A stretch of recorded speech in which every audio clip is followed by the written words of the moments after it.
Hello, everyone. Welcome to After Duty Vets, where we discuss what life is like after the military.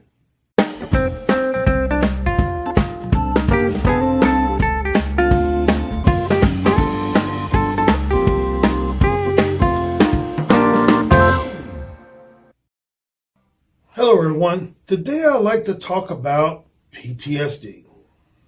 Here's the thing about PTSD. The VA drives the PTSD bus. PTSD is basically a normal reaction to a horrific event. The thing is, too, if you have PTSD, it can make you safer. You're more aware of your surroundings. You're more aware of everything that's going on around you. You basically take positions when you go into crowds and rooms and stuff like that to where you put yourself in a safer position. There's so many things. I mean, think about it. When you see all the Western movies and they talk about the gunfighters, you know what those big mirrors are in the bars are for? It's so they can see who's coming up behind them. Why do you think that most of the gunslingers sat in the corner or sat facing the door? Or when they were sitting at the bar, that big mirror so they could see who's coming behind them. There's a reason for that. So your PTSD can make you safer. Use it to your advantage. Now, I want to tell you a little story about a Vietnam veteran I had who was raised in the Jim Crow South. You know, he was an African-American Vietnam veteran, and we had a conversation, and I was like, did you ever think that your PTSD made you safer? Because he had PTSD from the Jim Crow South. I said, because when you landed in Vietnam, you knew everything that was going on around you. Your head was on a swivel. Those people who didn't have PTSD or didn't come from that environment, they could be naive. They could not look at things differently. They could not see things. And he thought of it and he goes, you know what? You're right. My PTSD probably saved me over there. He said, because a lot of the folks that he knew that gotten killed had let their guard down. And they did not come from a background to where they were threatened all the time. So his PTSD actually saved him. But in reality, most PTSD doesn't come from combat. It can be physical assault or sexual assault, witnessing a murder, a life-threatening event, a landslide or a hurricane, a tornado, any natural disaster. It could come from childhood trauma. It could be coming from a domestic violence household. It could be your dad beating your mom or your mom beating your dad and you saw that. Car accidents. There's so many things that can cause PTSD. We believe that PTSD is veteran related, but it's not. There's a lot of stuff that can cause PTSD. I'd like to talk a little bit too about family issues. You need to know what your triggers are. If you've got PTSD, what are your triggers? Some of the triggers that people have is in restaurants. There's a crowd, so they have to sit certain places. They need to be facing the door. They struggle with driving because a lot of times you see a box or a dead animal on the side of the road, that can be a trigger because IEDs were placed in the trash and dead animals on the side of the road in theater. Plus, if your PTSD comes from a car accident, then that would be another reason why you might be struggling with driving. Social gatherings, because there's too much information to take in.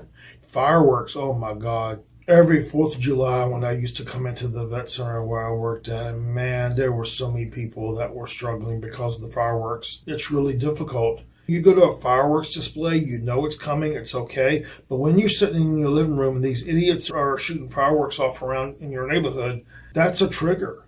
Another big one that most people miss are anniversaries. A lot of people struggle around the time that their PTSD event happened in a year. I'll be working with a veteran and they're saying, man, I've been struggling this week. And I'll ask them, when was the event? When did it happen? Come find out the date that they lost that person is coming up. So they get triggered by that. Usually it's a 1 month to 2 week period to where they start struggling. So when people start struggling, if you notice this every year around the time frame, that's because it's probably an anniversary.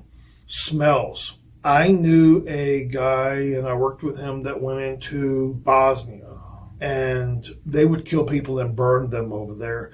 And the smell of burning flesh was a trigger. Well, the problem was we usually don't smell burning flesh, which is a good thing. But the problem was he worked in an ER. And they would have to cauterize stuff. And he would smell that burning flesh and it would be a trigger for him. If someone was sexually assaulted by someone who wore a specific cologne, that cologne could cause them to be triggered. So there are multiple things that can cause triggers. This isn't an inclusive thing. There are some things that are triggers that we don't even realize it's not on this list. If you can think of any, put them in the comments so I can talk about them. Again, this is about helping you be comfortable in your environment after life in the military. So what I encourage everybody to do is Figure out if you have triggers and what they are. And you might not even have PTSD and have triggers. Figure out what they are. Let your family members know so they can help spot them and head off an event, because they know you better than anybody else.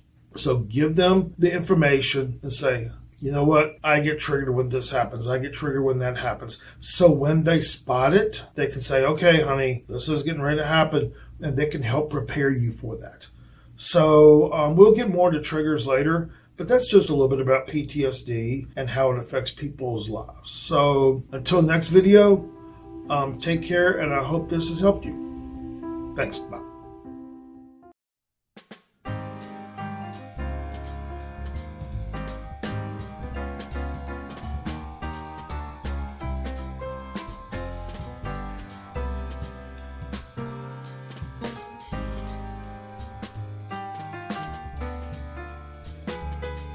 Disclaimer: I'm a licensed mental health therapist in California. If you're searching for mental health help, please reach out to someone in your state. If you are within California, you can reach me at the email below. And if you're interested in coaching anywhere in the United States, you can reach out below also. These videos are for educational purposes only, and if you're thinking about suicide, please reach out and call 911.